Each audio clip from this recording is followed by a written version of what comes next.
BCB নির্বাচন ও BPL পাশাপাশি হওয়ায় একটু বিপদেই পড়েছেন আমিনুল ইসলাম বুলবুলের নেতৃত্বাধীন বোর্ড।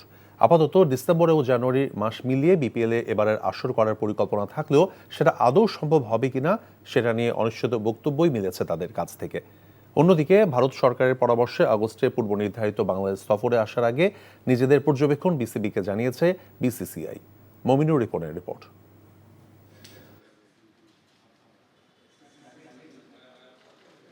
ম্যারাথন এক বৈঠক চলছে তো চলছেই। মিরপুর শেরেবাংলা স্টেডিয়ামে অভিষেক টেস্ট সেঞ্চুরিয়ানের নেতৃত্বে তার পরিচালকদের এই বৈঠকের এজেন্ডা ছিল 40টির মতো। নানা ব্যাপারে এসেছে সিদ্ধান্ত, যার মধ্যে একটি বিপিএল।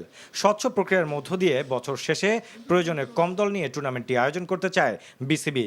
কিন্তু জাতীয় নির্বাচনের ডামাডোল ও বিসিবি নির্বাচনের সময়সীমার মাঝখানে এই স্বপ্ন পূরণ সম্ভব কিনা সে প্রশ্ন উঠেই যায়। কারণ আমরা যে মিস্টেকগুলি করেছি লাস্টে, আমরা তো ইনভলভ ছিল, উনিও ইনভলভ ছিল না, আমিও ইনভলভ ছিলাম না, সেই মিস্টেকগুলি আমরা আর করতে চাই না।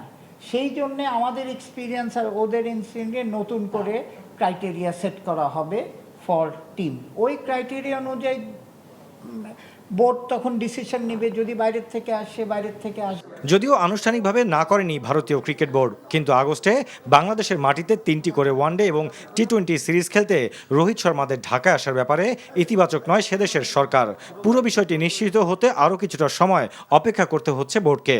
হ্যাঁ, এটা নির্ধারিত ছিল, তবে তারা কিছু কনসার্ন, তাদের কিছু অন্যান্য team except the national team ইংল্যান্ডে গিয়েছে। তারা তাদের কিছু সিদ্ধান্ত অপেক্ষা করছে সরকারের পক্ষ থেকে। কারণ তাদের আন্ডার-23 টিম শ্রীলঙ্কায় যাওয়ার কথা ছিল, সেটাও পোস্টপোন হয়েছে। বাট আমাদের সাথে যেই পর্যায়ে আলোচনা হয়েছে এখনও আমরা আশাবাদী। এছাড়া আরও বেশ কিছু গুরুত্বপূর্ণ বিষয়ে সিদ্ধান্ত এসেছে এই বোর্ড সভাতে। Mominur Ripon, NTV news, Dhaka. Bundle থাকলে প্রতি সেনমানিতে টাকা বাঁচবে। বিকাশ সেনমানি বান্ডেল কিনে জিতুন প্রতি লেনদেনে।